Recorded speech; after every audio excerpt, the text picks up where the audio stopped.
Third video में हम देखेंगे कि इन 1834 a custom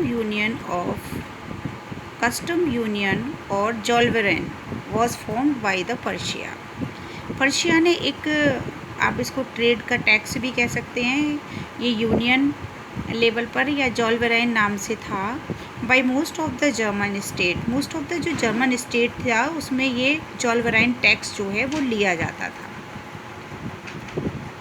The union abolished barriers and reduced the number of currency from over 30 to 2।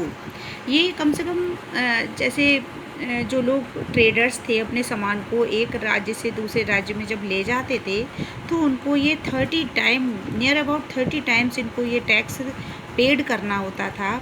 जो ये टैक्स था उसको रिड्यूस कर दिया गया और अब केवल वो 2 जगह ही उस टैक्स को पेड करना होता था। तो ये एक बहुत बड़ा चेंज आया था कि जो आपसे पूछा जा सकता है क्वेश्चन कि जोल्वेरेन जो है क्या था, तो एक ट्रेड टैक्स था। कब इन्वेंट हुआ? 1834 में। और कितना रिड्यूस कर दिया गया था? 30 टाइम्स को रिड्यूस करके ओनली 2, केवल 2 ही ऐसे जगह थी, बाउंड्रीज थी जहाँ पर इस टैक्स को लिया जाता था। इसके बाद आगे हम देखेंगे कि जो यूनिफिकेशन ऑफ इटली का जो यूनिफिकेशन था वो कैसे हुआ। तो इसमें एक मोस्ट इम्पॉर्टेंट नाम जो आता है वो आता है आपका जिसेपे मैत्सनी पर आपको एक ऑटोबायोग्राफी भी लिखने को आ सकती है 3 मार्क्स में। तो one such individual was the Italian revolutionary Giuseppe Mazzini, born in Genoa in 1807। आपसे पूछा जा सकता है कि जो जिसेपे मैत्सनी था उसका जन्म कहाँ हुआ था, कब हुआ था, इस तरह से आपसे क्वेश्चन किया जा सकता है। यंग इटली और यंग यूरोप, ऐसे इसने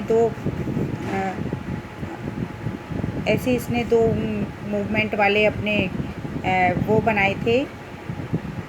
यंग इटली में बहुत सारे ऐसे मर्सलीज और यंग यूरोप, इनमें बहुत सारे इसने मेंबर्स को जगह दी और लोगों को कलेक्ट किया। और लोगों को कलेक्ट करने का इसका मेन रीज़न ये था कि ये जो है डेमोक्रेसी लाना चाहता था। और इटली जो 7 पार्ट्स में बटा हुआ था उसको एक करने के लिए 3 लोगों ने जो है वो मेन रोल अपना प्ले किया है, जिसमें एक नाम आता है जिसेपे मैज़नी, जिसेपे गैरिबाल्डी और इमैनुअल विक्टर। ये 3 नाम ऐसे आते हैं जिन्होंने जो है the age of revolution 1830 to 1848 के बीच में इन 3 लोगों ने जो है महत्वपूर्ण भूमिका निभाई। और इसमें एक लाइन है वो अक्सर आपसे क्वेश्चन कर लिया जाता है, when France sneeze Metternich once remark the rest of the Europe catches cold. जो मेटरनिक था वो हमेशा कहता था कि जब फ्रांस छींकता है तो पूरे यूरोप को सर्दी जुकाम हो जाता है।